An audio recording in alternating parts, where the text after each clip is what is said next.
Price allot. எல்லாரும் கர்த்தருக்குள்ள சந்தோஷமா இருக்கீங்களா? நானும் கர்த்தருக்குள்ள ரொம்பவே சந்தோஷமா இருக்கேன். இன்னைக்கு கர்த்தர் எப்படிப்பட்டவர் என்பதை நம்ம தெரிஞ்சுக்க போகிறோம். சங்கீதம் 111 அதிகாரம் 4 இப்படியா எழுதப்பட்டிருக்கிறது: கர்த்தர் இரக்கமும் மன உருக்கமும் உள்ளவர். மரித்து போன ஒரு வாலிபனை அடக்கம் பண்ண புறப்பட்டார்கள். அவன் தன் தாய்க்கு ஒரே மகனாக இருந்தான். அவளோ விதவையாய் இருந்தான்.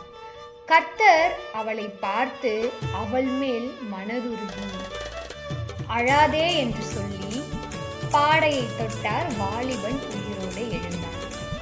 இவைகளை நாம் லூக்கா எழுதின சுவிசேஷ புஸ்தகம் 7 அதிகாரம் 13 நம்மால் பார்க்க முடியும். ஒரு விதவையான தாய் இந்த உலகிலே தனியாக இருப்பது எவ்வளவு கடினம் என்பது நாம் அனைவரும் அறிந்தவைகளே. ஒரே மகன் இருந்தான், அவனும் தன்னை விட்டு மரித்து போனான் என்று கலங்கி போன அந்த ஏழை விதவையை இயேசு பார்த்து மனதுருகி, அழாதே என்று சொல்கிறார். நீங்களும் இந்த நாளில தனிச்சு விடப்பட்டு இருக்கீங்களா? உதவி செய்வார் யாருமே இல்லாம கலங்கி போயிருக்கீங்களா? நீங்கள் நம்பினவர்கள் உங்களை கைவிட்டார்களா?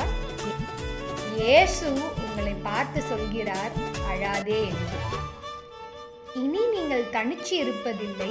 ஆண்டவராகிய இயேசு கிறிஸ்து உங்க கூடவே இருக்கிறார். உங்க வலப்பக்கத்துல நிழலா இருக்கிறார். எத்தனை பேர் அதை விசுவாசிக்கிறீங்க? விசுவாசிக்கிறவங்க என்னோட கூட சேர்ந்து ஆமென் சொல்லுங்க.